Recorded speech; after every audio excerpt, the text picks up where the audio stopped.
Now we are ready to begin our first convo of the conference, led by Father Barnabas Powell. Father Barnabas is the head priest of Saints Raphael, Nicholas, and Irene Greek Orthodox Church in Cumming, Georgia. He is a convert and entered the Orthodox Church in November of 2001. Beyond his parish, Father Barnabas founded Faith Encourage Ministries in 2014 and is the host of Faith Encourage Live on Ancient Faith Radio. Father Barnabas produces a Monday through Friday devotional called Faith Encourage Daily. To him, reclaim means you already know and appreciate what you had and you want it back. Father will begin the first half of his convo with a presentation, and then we'll open the floor for a live Q&A. Please direct your questions to me privately, y'all chairman, using the direct message option in the Zoom chat, as I will be the moderator for the Q&A. Now, please welcome Father Barnabas Powell. Thank you, George.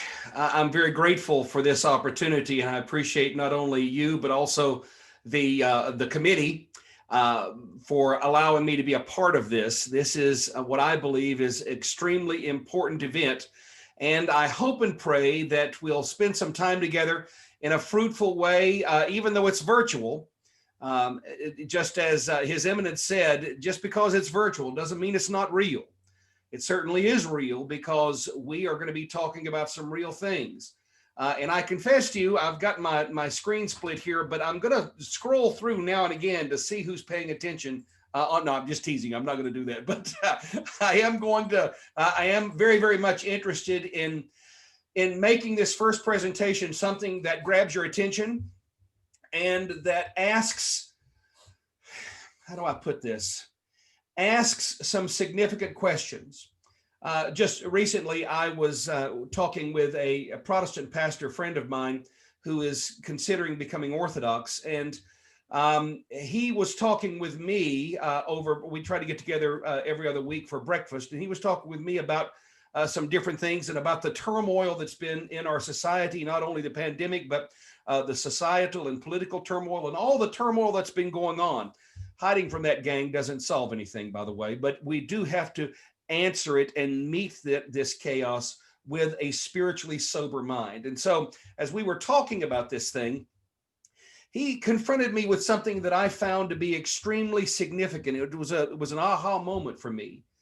He said, Father, your problem is, and he was being respectful, trust me, your problem is you were raised in a generation, you were raised in an age when the Christian faith in general across the population and society was considered a good thing. It was a positive thing. It was a moral thing. He said, but you need to understand, and he's several decades younger than I am. And he said, you need to understand the generation I was raised in was really given a message that the Christian faith was not very good, and it was backward, and it had bad ideas and unfair ideas about racism and about human sexuality and all those things. And we were shaped by the fact that the Christian faith wasn't a very good thing at all. It's not a good thing. It's not a moral thing even. And that's when the light turned on for me, because I fancy myself in my arrogance to be a communicator, a good communicator. And I discovered then that, man, I better learn how to interact with a generation of people that doesn't have common experiences with me in many societal situations and mindsets. So this is one of the reasons why I'm so grateful to God for this conference and for being honored to be able to be one of the speakers at this conference, because I need your help. I need to know how to talk about this precious faith in such a way that gives you an on-ramp for why a Pentecostal pastor would become a Greek Orthodox priest. Why would that happen? What is it about orthodoxy? And if you have heard any of my presentations before, or if you've seen any of my other stuff online, if you watch Faith Encourage TV, then you know a lot of the things that I talk about is being Orthodox on purpose, and that the Orthodox faith is the fullness of the faith and what it means to be human. I talk about that a lot, and I need to make sure that I'm communicating this in such a way that it gives you an on-ramp to these cosmic truths. This is one of the greatest challenges, and frankly, one of the greatest responsibilities that we have as Orthodox Christian communicators is to make sure that every generation has an on-ramp to these timeless truths. Because just because something is old doesn't mean it's good. And just because something is new doesn't mean it's good. What we need is not old or new. What you and I need, since Jesus Christ has conquered death for us, since Jesus Christ has entered in his world. We just finished celebrating the feast of the Theophany, the baptism of the Lord, where the Lord enters the water for the water's sake. We've just celebrated Christmas and God becoming flesh and taking his flesh from one of us. The reality is we don't need necessarily old ideas or new ideas. We need timeless ideas because Jesus Christ has destroyed the power of physical mortality to give us an excuse to live temporary lives. We're not going to live temporary lives. You're going to live forever, whether you enjoy it or not. Jesus Christ has conquered death. So these timeless truths need to be accessible to every generation. And that's one of the reasons why, again, that I'm so grateful to George and the entire committee for allowing me to be a part of this. And the first convo that they asked me to talk about is maintaining connection amidst physical distance. And when we were planning all this, I wanted to share with them a little bit about what I found to be most important about this subject, because it has been a powerful, powerful lesson for us in the importance of connection, in the importance of communion, this distance that we've experienced. And we'll talk about this in just a little bit about some of the challenges that this pandemic has created. And frankly, some of the terrifying revelations it has uncovered in our own society and in our own hearts, in different age groups. And we'll talk about that bad news here in just a bit. But the first thing that I wanted to encourage you to consider is something that Father Alexander Schmemann said in his book, For the Life of the World. And Father Alexander begins that book, and it's a very thin book. If you haven't read For the Life of the World, you need to read that book. You really do. And one of the things that he talks about in that book is he says that mankind is a hungry being, but he is hungry for God. Behind all the hungers that we have in our lives is God. All desire is finally a desire for him. So when we see this breakdown and being able to get together and being able to be face to face and having close friendships and going out to for something as simple as going out to a restaurant to eat, get a coffee with some friends. When we see that disrupted, we start feeling a lot of challenges in our lives, and we start feeling bad, and we start feeling upset and nervous and out of sorts. Why? Why do we even desire connection? Have you thought about that? Oh, well, I just don't want to be lonely. Why? Why is that important not to be lonely? Why do we miss the connections that we have? And why should we want to reclaim connections? I confess to you, I have a friend of mine. She is a bit of an introvert, and she's saying, Father, for me, this has been kind of nice because I kind of like being alone. And that's certainly a lot of us that might feel that way. But the reality is, we humans, as Archbishop said, we were made for communion. There's a reason why the central act of worship in the Orthodox Christian faith is the Eucharist, communion. That central act of worship should give you a hint of an on-ramp to a timeless truth. A timeless truth that it doesn't matter what's popular, what has fallen out of popularity. It doesn't matter what has been voted on or what's been voted down. Timeless truths are not dependent on the whim and whimsy of fantasy and the change of time and culture. Because brothers and sisters, if there's one thing that really is consistent in the 60 years that I've been breathing, is that things change. They do. So what is that timeless foundation that you have in your life that you can build on to discover, why is connection important to you? Why do you value it? Why do you want it? Why do you miss it? And here comes the bad news. The reality is, this worldwide pandemic has caused over 300,000 deaths, now more, In the United States alone, fear and social distance have become a norm in many of our lives. Obscured, our faces are obscured. Look at that. I want you to notice here. All over the place, we see this necessary reality of hiding our identity, this necessary reality of covering our face.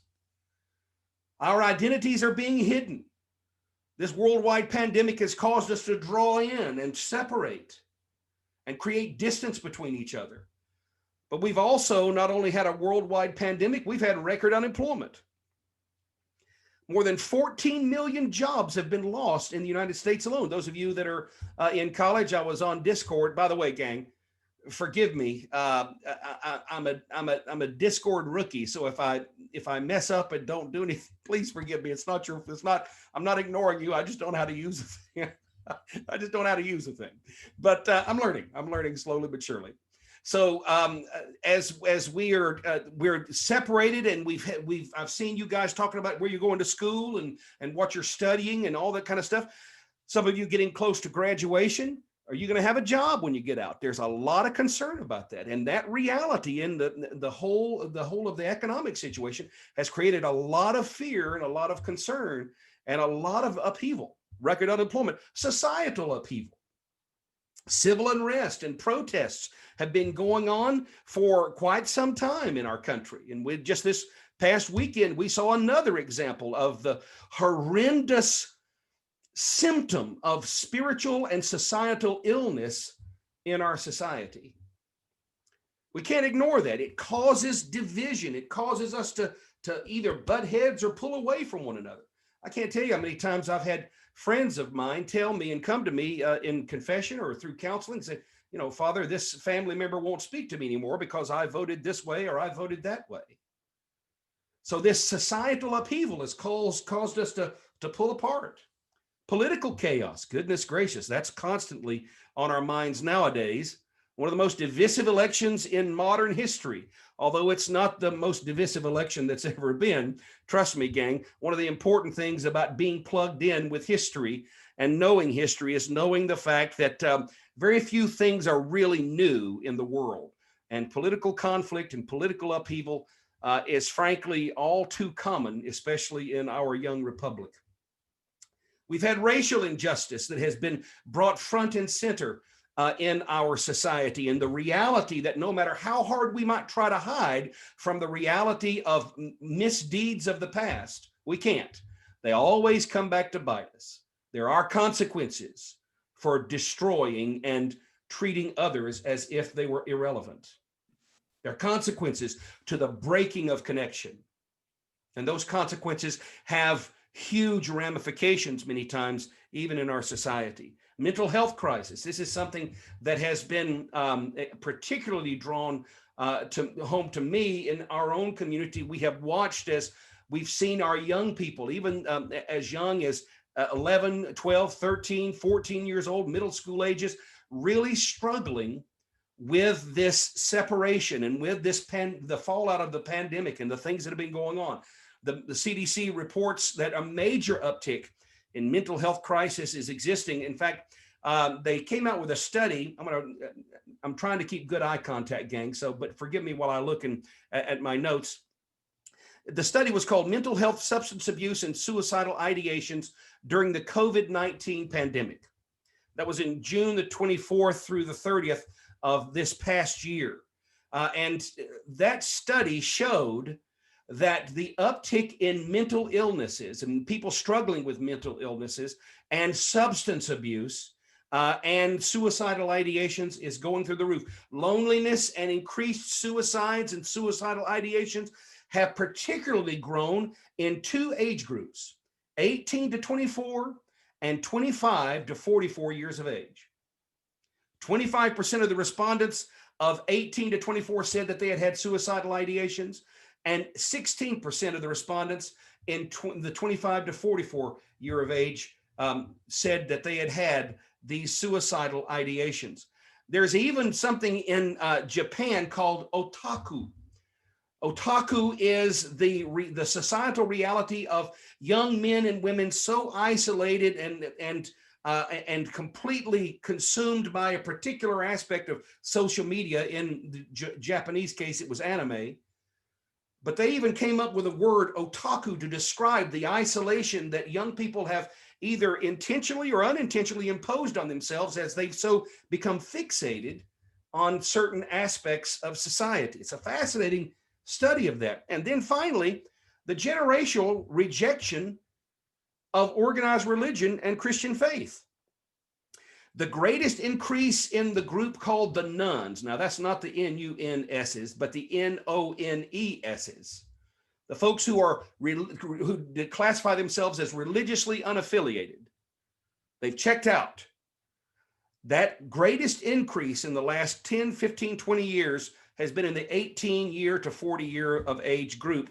Millennials, religiosity amidst the rise of the nuns. That's a Gallup report from October of 2019. So the challenge is this breaking, this disconnect that's occurred between people and their faith, between people and each other, between political parties, in society. All of these, gang, are symptoms. And the question that we have to ask ourselves is not how to just constantly treat the symptoms, but what's the disease?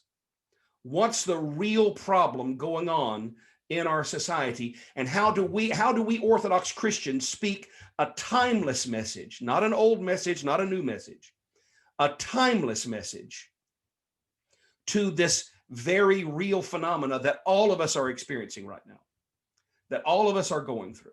How are we going to do that?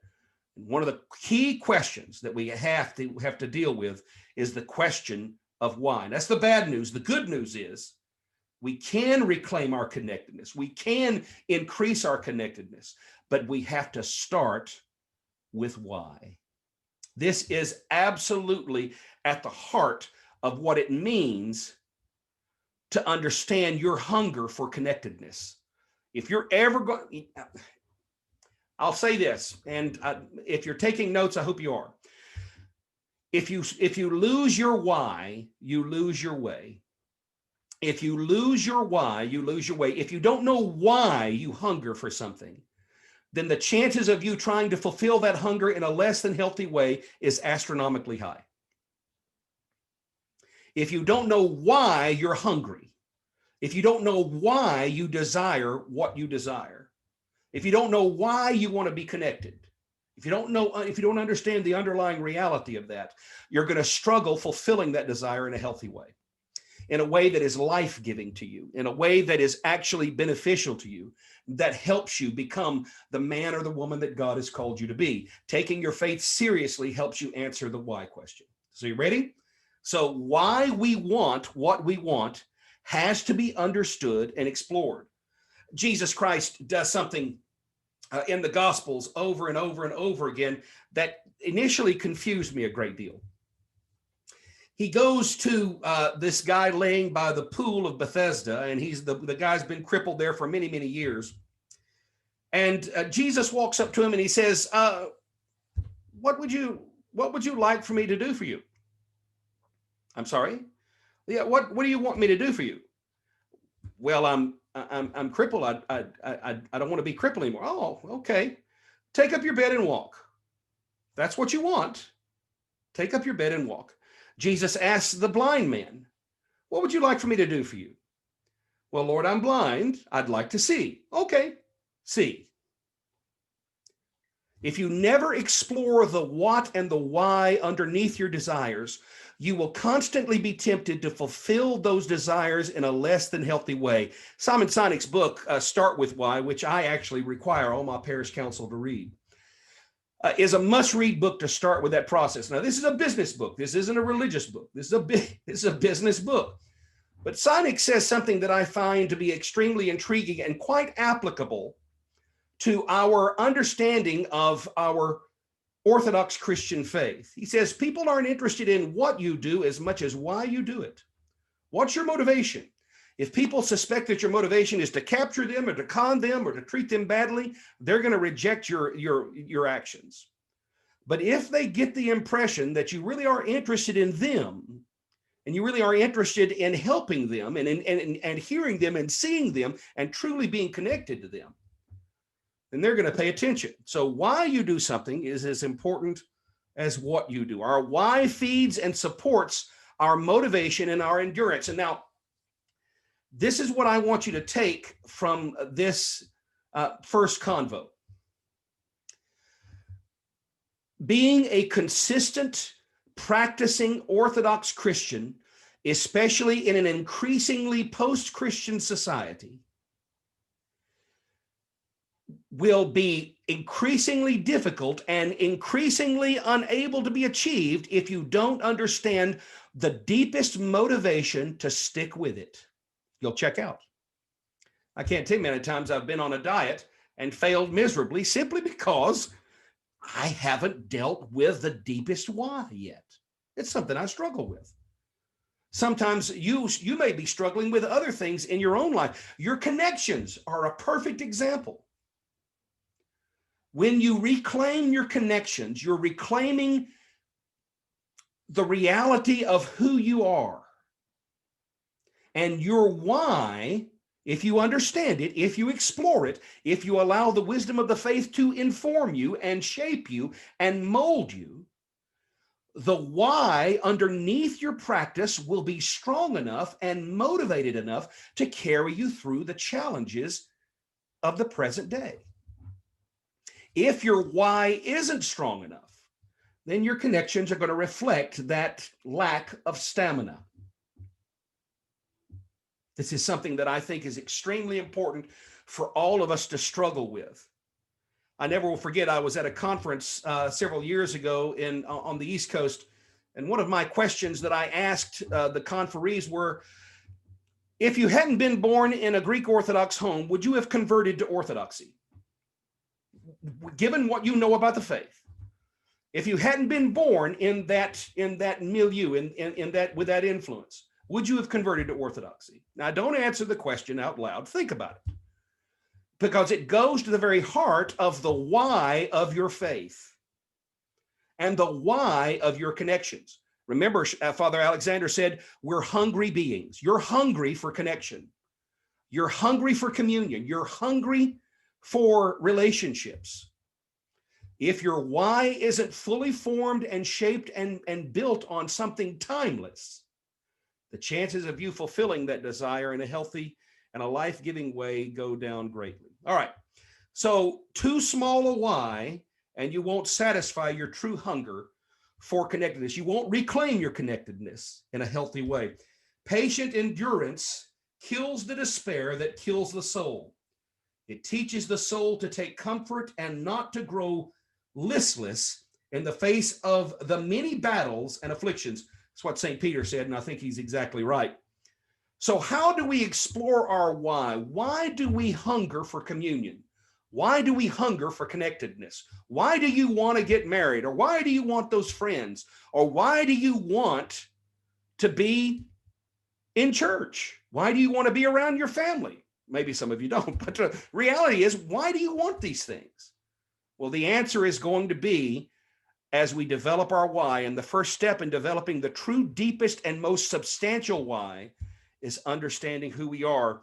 You, my angels, were meant to know yourself. At the Oracle of Delphi in Greece was gnothi seafton, know yourself. Know yourself. If you're ever going to understand and really explore and drill down deep enough into discovering what motivates your why, what motivates your desires, what motivates what you hunger for, if you're ever going to drill down deep enough to really get that answer right, you're going to have to know yourself. And that's going to mean taking time to do the hard work of knowing yourself. And that's not always the easiest thing in the world, because frankly, to be honest with you, the person I hide from the most is me. And yet I look at myself every day in the mirror, but knowing myself is extremely important. You see, the basic hunger for connectedness will be misunderstood and satisfied in less than healthy ways if you're ignorant about yourself. There's an old country song years ago, before most of you were born, that said, looking for love in all the wrong places. You may have even experienced that in your own life with broken relationships in your past. And you've always wondered, why did it end? Or this is why it ended, and this is why it ended, and it was very painful and it's very sad. And that's the way breaking of communion is. Breaking of communion is painful. It hurts. It's sometimes necessary. It's sometimes unavoidable. But there's a reason why it hurts. There's a reason why it causes ramifications in our lives. And knowing those reasons and knowing yourself well enough to comprehend what's really going on is extremely important. I have a lot of folks who come to me for confession, and they're telling me, well, Father, I feel this or I feel that. And this is certainly the generation, and this is certainly a day and age where feelings are extremely important. And the reason for that is because feelings are extremely important. Feelings are extremely important. The challenge is that feelings are not allowed to drive the car. Feelings are not bad. Feelings are not good. Feelings just are. The important understanding about knowing yourself is appreciating the reality that feelings are messengers to bring you information about yourself. When you're angry, when you're happy, when you're sad, when you're afraid, when you're upset, when you're jealous, any of the other feelings that you have, feelings are messengers that bring you messages about yourself.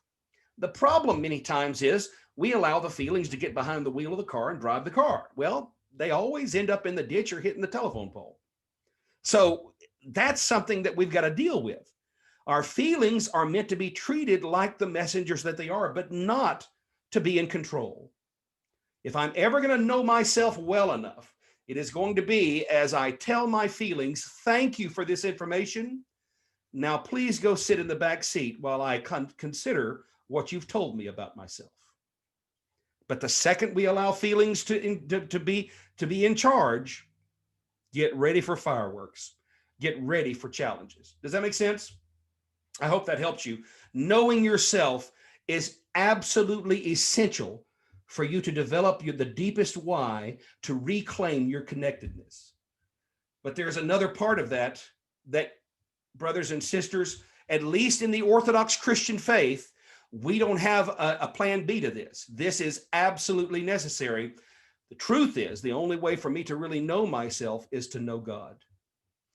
Knowing God is absolutely at the very center of what it means to know myself. Why is that?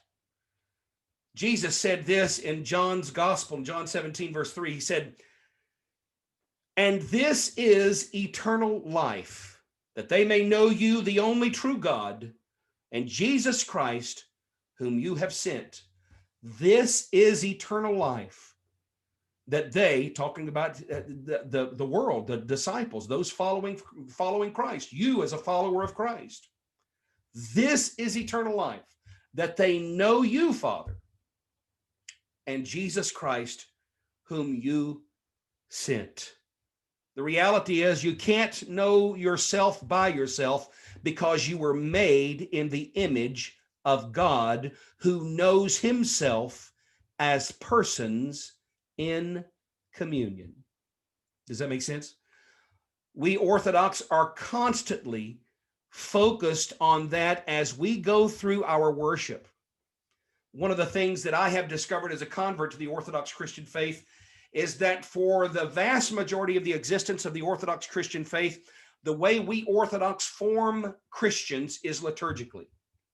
So if you want to know anything about the Orthodox faith, this is the neat thing about Orthodoxy. If you want to know anything about the Orthodox faith, the way to know the Orthodox faith is through her liturgical worship and her liturgical prayer. Now, there's wonderful books that are written about Orthodox theology, and please read them. That's a good thing. Listen to the preachings of your archbishop and your pastors, and do all of that. Go online and do studies. All of that's really good.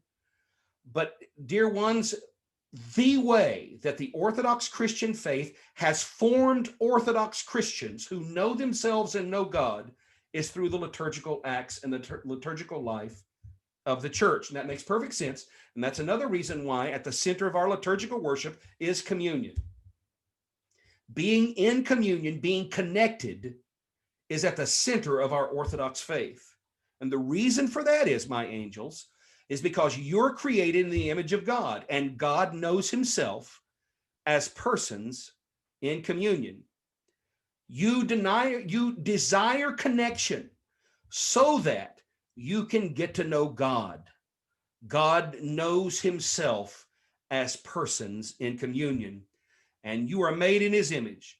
In Genesis chapter 1, verse 27, the scripture says, so God created man in his own image. In the image of God, he created him, male and female, he created them. God made us for relationships. He made us for connection. So if you're going to reclaim relationships, if you're going to be creative and look for ways to foster relationships, to grow relationships, to have relationships, to have connectedness, you're going to have to understand the why underneath the hunger that you have for relationships. And the reason why, my angels, is because you're created in God's image to be made like his son. And God knows himself as persons in communion. Before he ever said, let there be light, he knew himself in a perpetual existence of love and connectedness. That's how God knows himself. That's how you're going to know yourself. You're not going to know yourself by yourself. You're going to know yourself in communion. Your relationships and what your relationships teach you about yourself is extremely important information. And being asleep to that or inattentive to that and not learning about yourself in your communion and in your relationships is the reason why we tend to create patterns of brokenness and patterns of less than healthy relationships in our lives. So it's extremely important that we know God so that we can know ourselves. So how do you do that?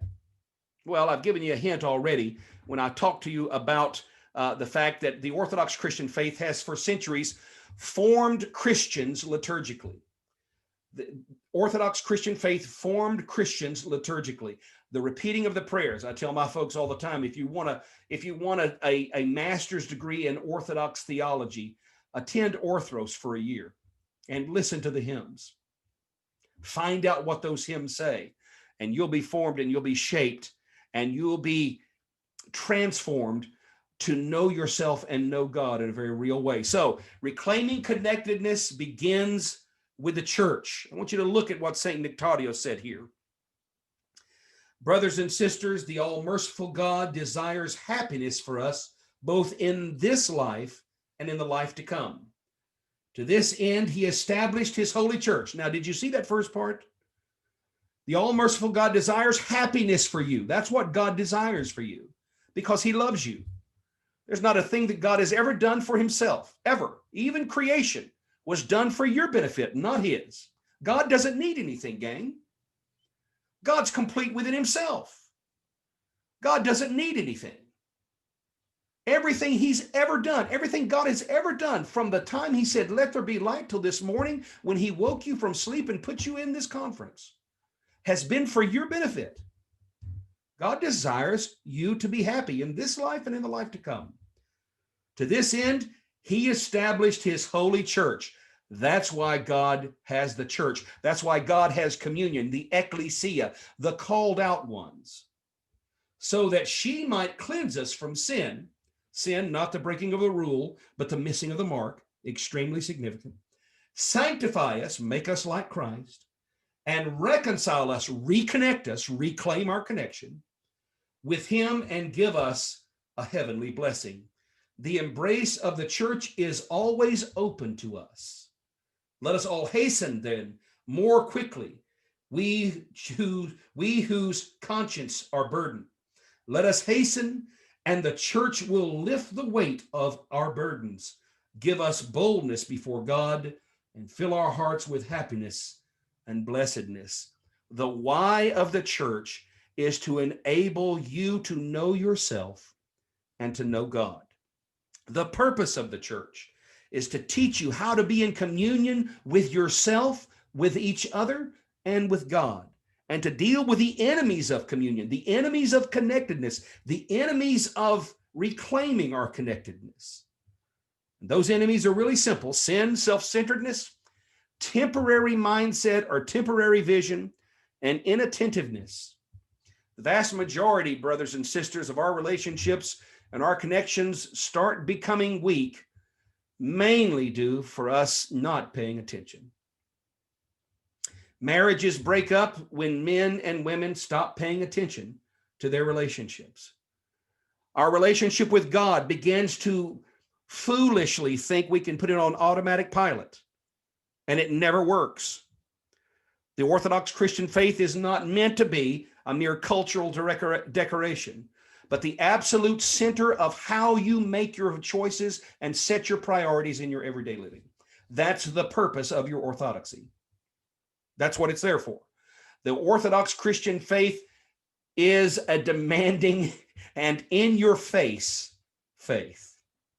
It touches even the way we eat and how we eat, and even on what days we eat certain things. It shapes our clock and our calendar. It shapes the way we think about life and the values that we hold. The Orthodox Christian faith is meant to give you timeless truths for this life and the life to come. So the purpose of the church is to teach you how to be in communion and deal with the enemies of your communion, to deal with the enemies of your connectedness.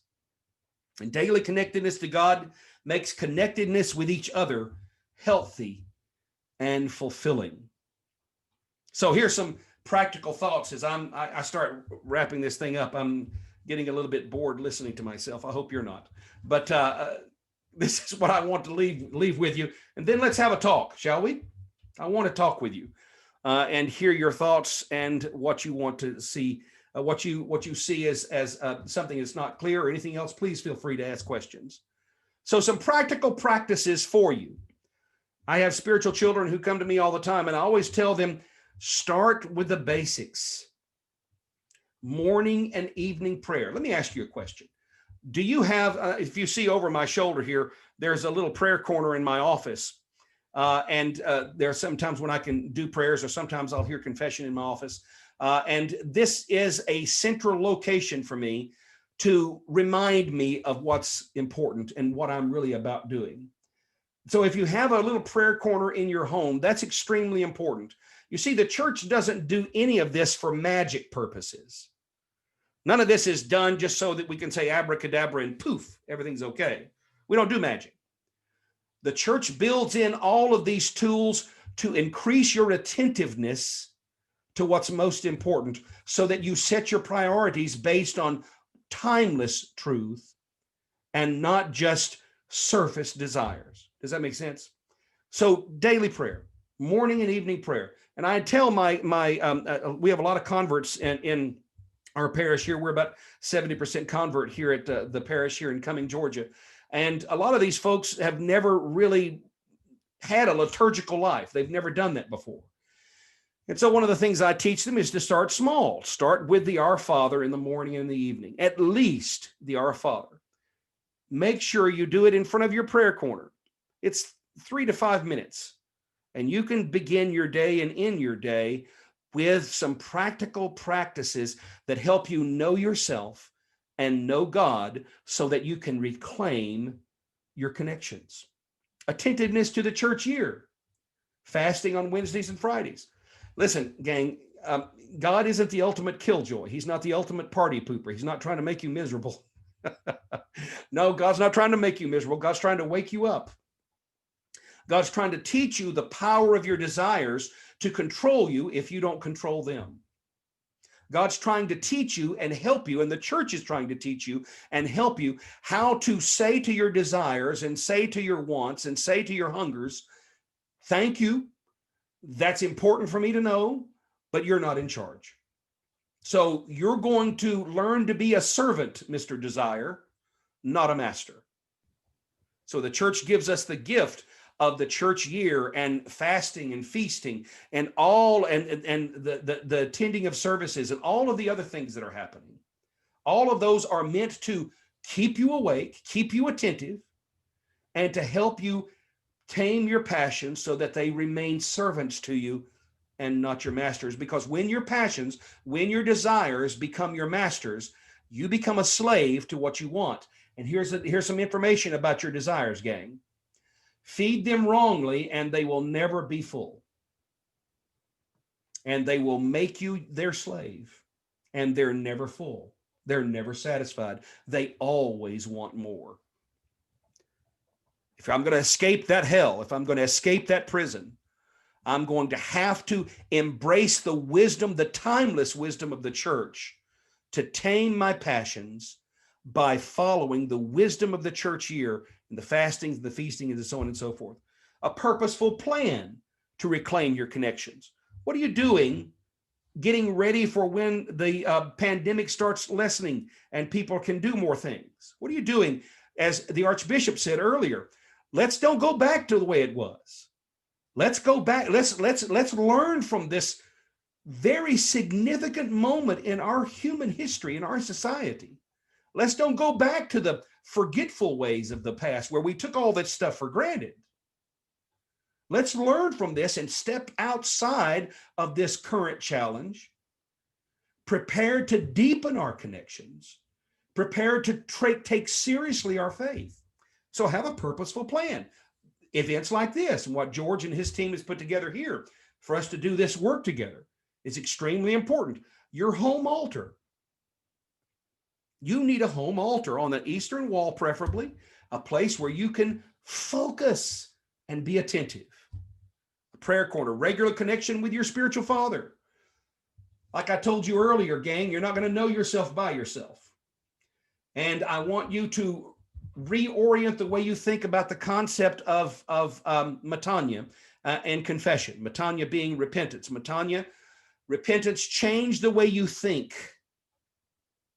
Change your attitude towards your behaviors and see them for the life-giving or the life-taking acts they really are.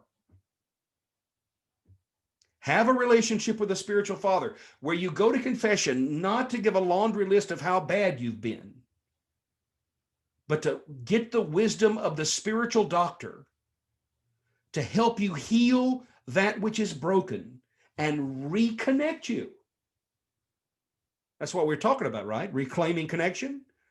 That's the purpose of confession. We're going to be coming up on Great Lent here in just a bit.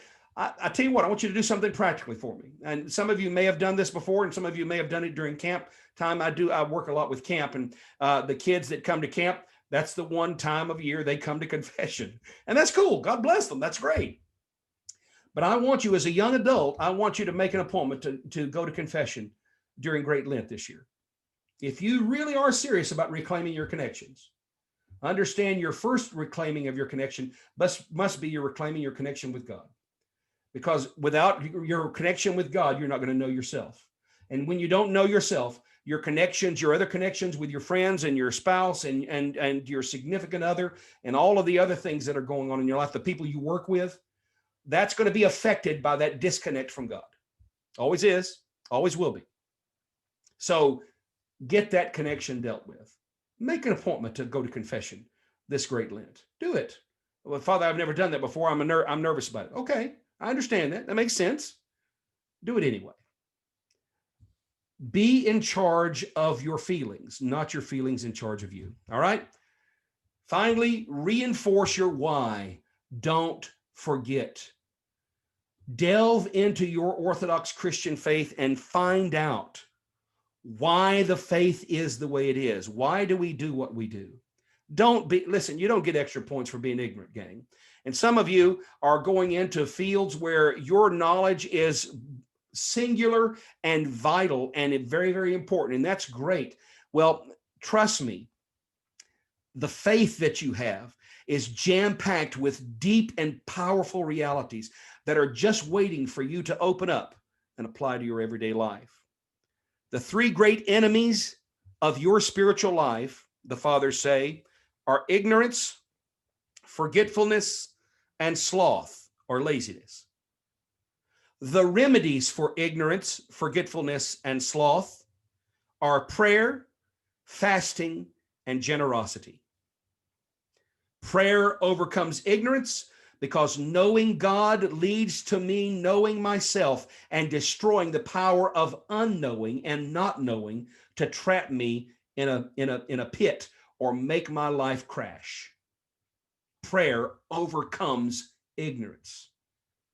Fasting overcomes forgetfulness. Every time that my tummy rumbles during Great Lent, or I drive by, and why do they do this, by the way? Why does Burger King have a special on double beef Whopper with cheese during Great Lent? Why do they do that? It's a conspiracy, I'm telling you. But that's whenever time it grumbles, whenever time I drive by there during Great Lent, I get to be reminded, why is my faith allowed to even change my diet? Because that's how significant it is. That's how fundamental it is. That's how foundational it is for my connection to God with each other. And then generosity, of course, overcomes laziness. If you're a generous person, folks, trust me, I promise you're a busy person. All right. I want to finish up because I want to give us a little time to talk. Father Thomas Hopko famously said that his mother told him, if you want to be a faithful Orthodox Christian, it's simple. Go to church, say your prayers, remember God. It's not sexy, it's not complicated, but it is profound and foundational. If eternal life is to know God the Father and Jesus Christ, who, as the Lord declares in his gospel, then it is both delusion and folly to ignore that reality. Escaping from reality wounds my relationship with God and my relationships with everybody else. Living in the fantasy world of disconnection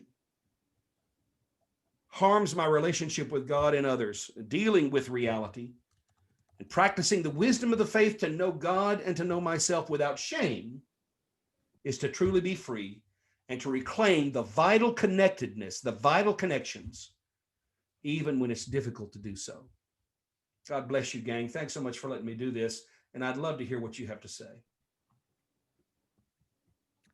Thank you so much. Oh, yeah, there's some suggested stuff, by the way, George. There's some suggested stuff. Everybody ought to read Wounded by Love by St. Porphyrius. You ought to read that. For the Life of the World by Father Alexander Schmemann. Try to get that and read that. It's a short book. You can read it in 2 hours. Very short. If you want to get a daily devotional, you can hook up with faithandcourage.org. And every morning, I send out a daily devotional to several thousand people who've signed up for that. If you go to faithandcourage.org, you can sign up for it and get the daily devotional in your email. You can see some homilies at Faith and Courage TV. And then I want you to plug in to Father Nick and Roxanne Lowe. They've been doing some really good stuff with a new book called Renewing You, which I think is extremely important. Father Nick, of course, is an Orthodox priest, and Roxanne, his wife, is a psychotherapist and a very, very, very good clinical psychologist, a wonderful lady, very brilliant lady. And their book, Renewing You, is absolutely a treasure. I recommend it highly to you. All right, George, it's yours, babe. All right. Thank you, Father. You've really set the stage on our journey to reclaim by addressing head on, the harsh challenges and strife in our society, especially in this past year. So our first question comes from Alex Velis from Illinois. And he asks, what do you believe is the single largest threat or obstacle to our faith in today's society? Ooh, here's where, Alex, this is where I think my greatest weakness exists. Because I think I would say one thing, and I'm not quite sure it would make any sense to a generation that was formed differently than me, but I hope so. So let me preface my remarks by saying, for heaven's sake, teach me. And gang, I'm not playing about that. One of the worst things that can happen to a person who fancies himself a communicator is to so marginalize himself by not being able to connect with his audience that deep and profound truths are missed because of my inability. So forgive me if this doesn't resonate. I would love to hear from what you guys think as well. Probably the greatest threat, Alex, I think, is inattentiveness. There are some things that I can control. Most things outside of me I can't control.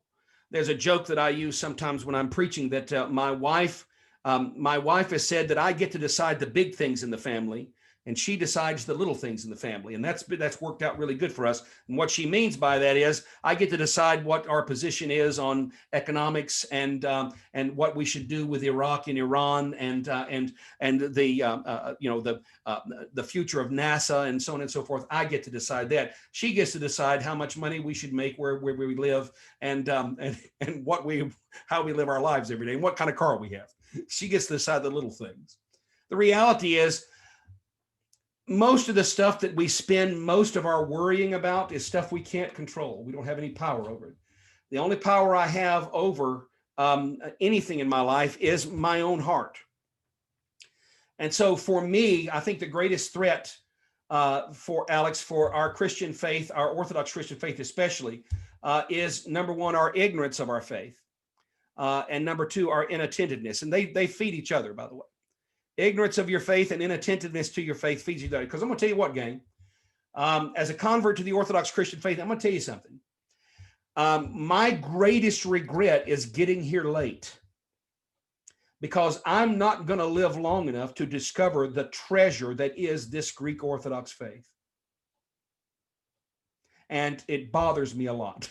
It really does. Thank God the Lord's given me eternity later, because I'm going to need it.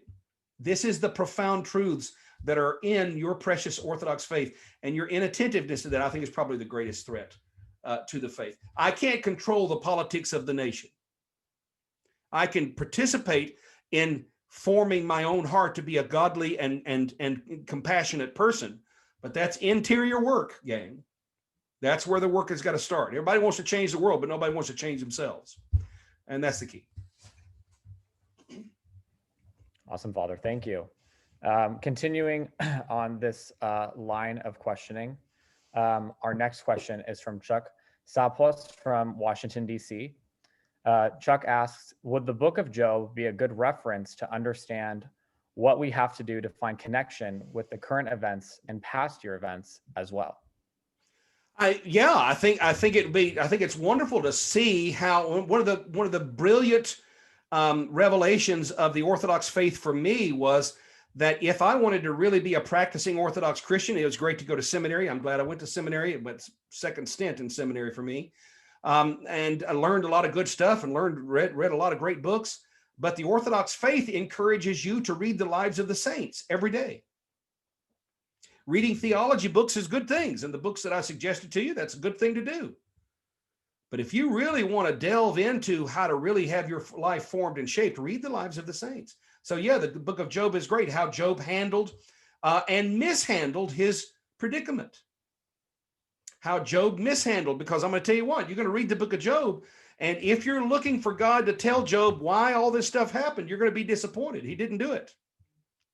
He just asked Job, he said, now, Job, were you there when I hung the stars? Were you there? Did you counsel me on how to do all this stuff here? Job's greatest lesson from Job is, you better be humble, and you better be willing to listen, and you better be willing to be formed and shaped and not to give up no matter what. So I think the book of Job would be great if you understand it, as long as you're not looking for easy answers. The Orthodox faith doesn't give easy answers, folks. It does give full answers. It does give profound answers. But if you want easy answers, then the self-help section of every bookstore is jam-packed with folks who will tell you how to have a positive attitude. Nothing wrong with that, by the way. It's just we need deeper stuff. For sure. Our next question, Father, is from Thano Prokos from Illinois.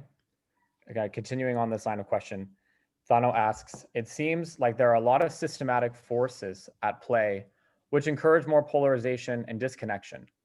In addition to what you've said, what else can we do to salvage and build relationships between people who see the world differently than we do?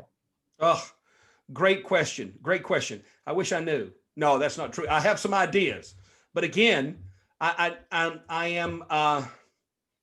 less than confident in my ability to communicate what I'm trying to say. Though, if anybody's known me a long time, or if you guys have heard me before, I've spoken a couple of times out in California, several times in Irvine, California, and different. I think I spoke to a young adult conference out there at least one time, or a youth conference one time. and enjoyed that very, very much, then you don't really have to spend a lot of time wondering, what my political philosophy is or what my societal philosophy is. I basically wear it on my shirt sleeve, which is not always the wisest thing, but how do I put this? I'm a weak man. And sometimes I'm not very smart, but that's okay. The reality is that regardless of your very strongly held beliefs, and that's why in the world would you have beliefs if they weren't strongly held? My only concern is that we consider them seriously and drill down into the why of them. So the most important thing is to remember one of the things that I said in the presentation. Every person you come in contact with is created in the image of God. Every person, no matter what their color is, if they're Republican or Democrat or Libertarian, if they're whatever their ethnic background is, doesn't matter. They're all created in the image of God. You start there with that foundational, timeless truth. Notice that's not affected by anything going on in society. Every person is created in the image of God. And so you approach every person as if they're created in the image of God. And that means, remember an old thing that my mother used to teach me. Honey, God gave you 2 ears and 1 mouth. Listen twice as much as you speak. And I think that's really key. The second thing is to be suspicious of your defensiveness. When you're talking to someone whom you disagree with, or whatever it might be, and there's tons of stuff to disagree with people about nowadays. Society is going through a huge turmoil with morality and all the other issues that are going on, huge issues. So if you want to find somebody to disagree with, that ain't hard. Just go to Facebook. So the reality, I don't know, you guys don't use Facebook yet. Everybody's using Discord now or Snapchat or Instagram. I don't know. See how old I am? But if you want to find somebody to disagree with, you can. But the reality is, be suspicious of your initial reaction of defensiveness. Be suspicious of it. It usually means you've stopped listening. The third thing is, find out what is the energy underneath this person's objection. What are they really shooting for? Because let me tell you something, gang, ain't nobody going to be able to argue with the fact that we ought to treat people well. Nobody ought to argue with that. That's true. What does it look like? And if someone's doing something that is self-destructive to them, is it treating them well to simply say, well, that's your choice? I'm not sure that that's a loving response. Find out. We make the mistake of reducing people into groups. We Christians are big on helping the poor, but the poor have names. They're people created in the image of God. Jim and Nancy and Sally and Jeff and Frank and William. They have names. Ministering to the poor, a good thing, but make sure it's personal, gang, not just some kind of depersonalized response.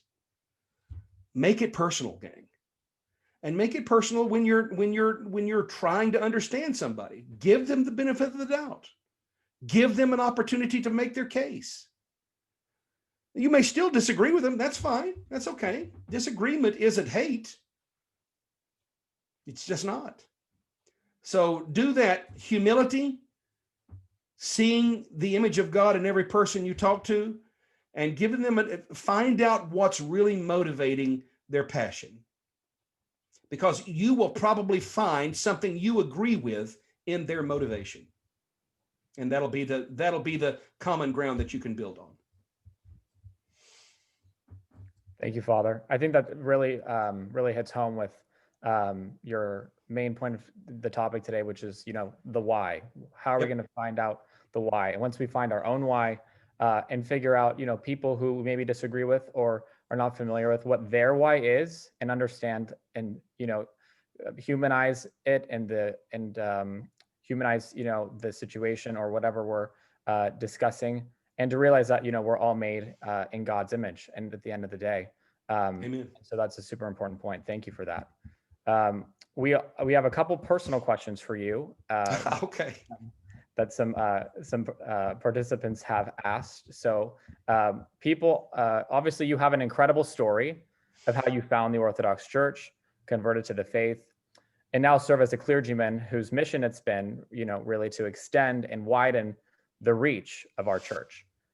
So I'm going to combine a few questions for you. The first one is, how did you first become familiar with Greek Orthodoxy, and what parts of the faith led you to convert?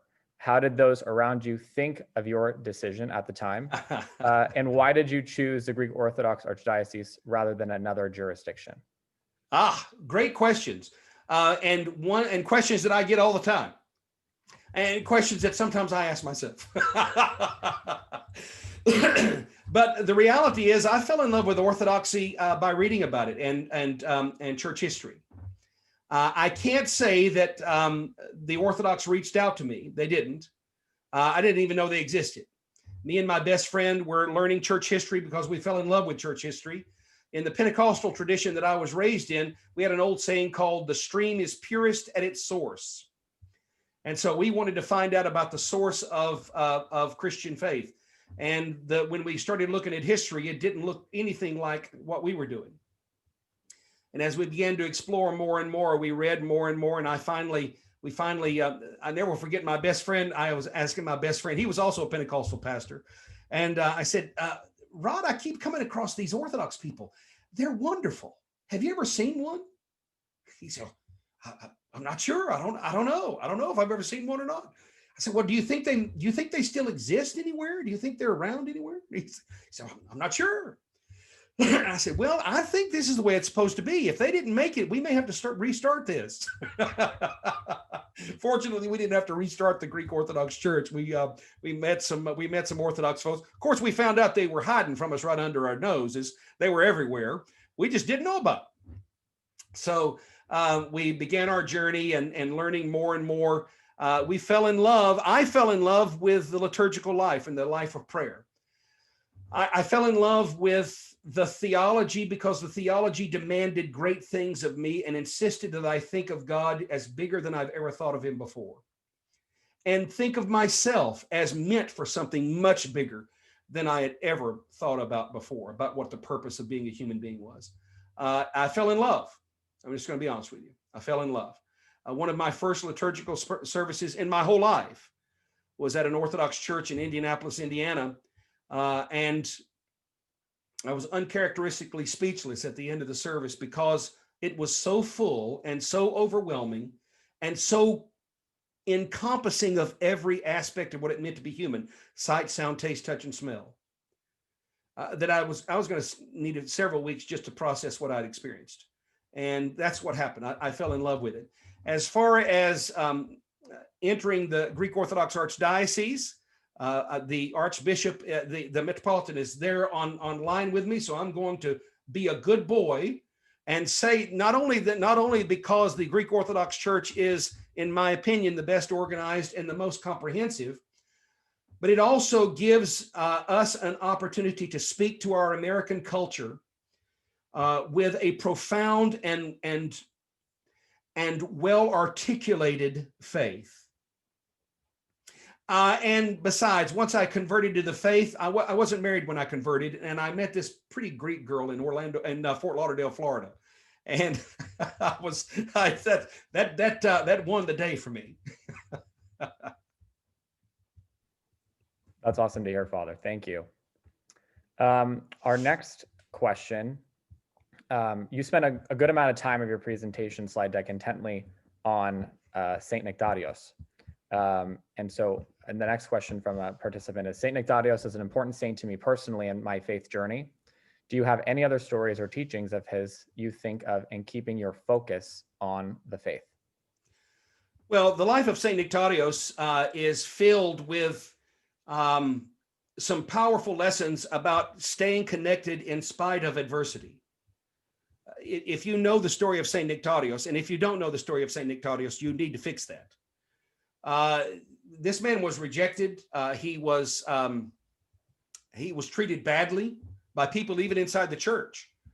And his piety and his love for God made all of that persecution and that suffering secondary to his hunger to stay connected to God. And so the life of St. Nectarios alone, I never will forget being at Egina when I was in Greece several years ago and standing at his tomb and of course trying to listen for the knock and so on and so forth. But just being there and experiencing being that connectedness with St. Nectarios reinforced to me the power of the lives of the saints to make me Orthodox on purpose instead of Orthodox by accident.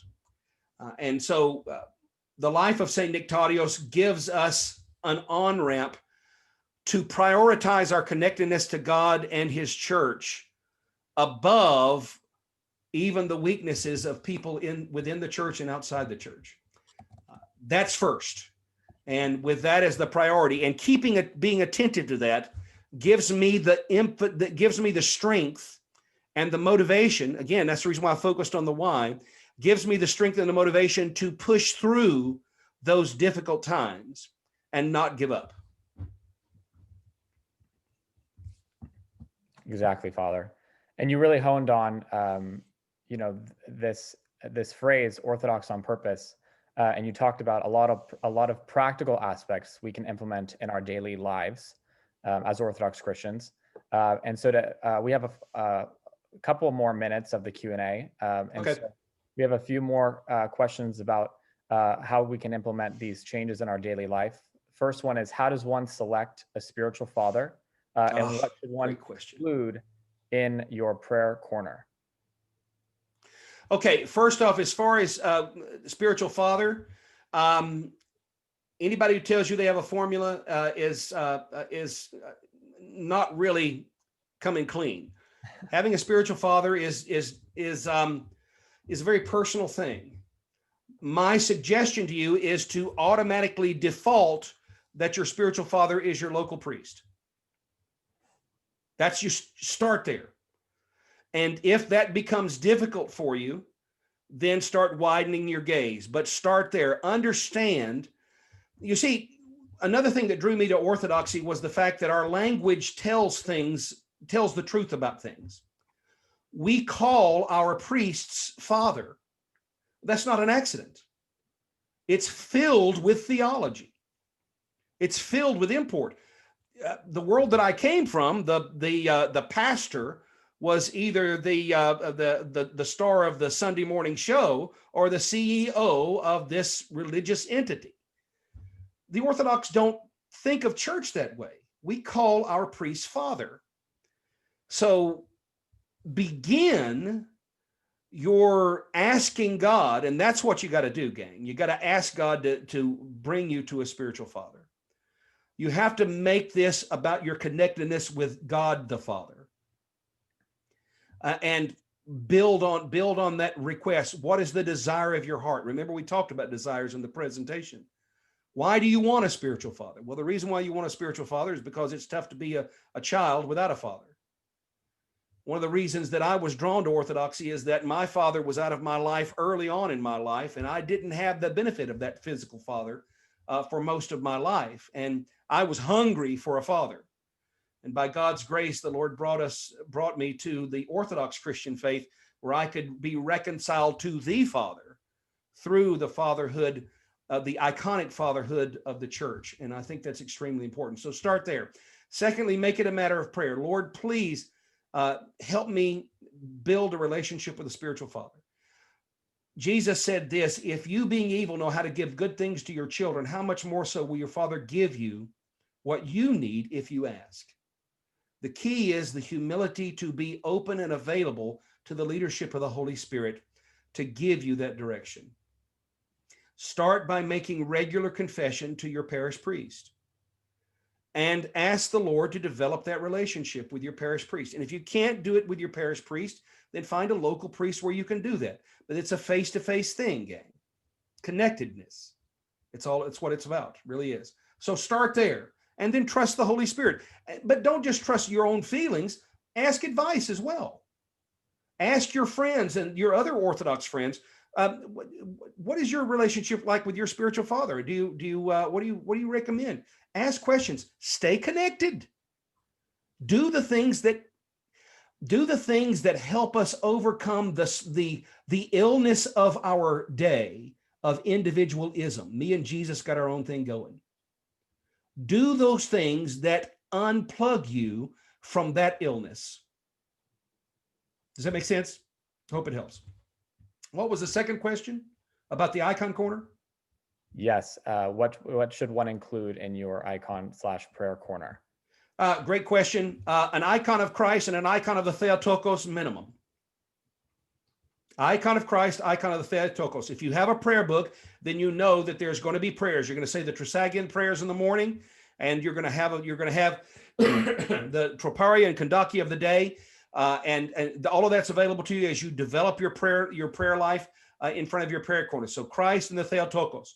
I also recommend that you have icons of saints, your patron, for heaven's sake, whoever you're named after, because I have an icon of Saint Barnabas that I'm regularly in front of on a regular basis, asking my precious brother to help me and to help me stay focused. So that other saints that are important to you, Saint Nectarios, if that's somebody that's important to you, Saint Porphyrios and Saint Paisios are powerful intercessors for our modern age, and I recommend them as well. Awesome, Father. Thank you so much for that awesome convo and Q&A. It's so refreshing, I think, for all of us to really hear your message that reinforces how we live in a fallen society that is backwards. What is deemed correct and moral is in fact the opposite, and what is immoral and wrong is deemed okay and acceptable to society. So we thank you once again for joining us. George, it's my pleasure. And I'm grateful also to Metropolitan Gerasimos for allowing me and blessing me to be a part of this. And for all of you, gang, I'm not kidding about reaching out and teaching me. I'm interested in hearing from you. You can get my email address at the faithandcourage.org site, or I'm sure George will be making it available to you. And I'm grateful to you, and thank you for your time. And good strength, and God bless the rest of you as you do the rest of this stuff. The next guy you're going to hear from is a fellow that I have learned a great deal about the Orthodox faith. His live orthodoxy has just been wonderful, and Be the Bee and all the other things that have been going on. So you're in for a treat. I'm grateful to God for this thing. I may stick around as much as I can and take in as much as I can of that one. Oh, thank you, Father. Thank you for starting the conference off on such a strong note. Shortly, each of you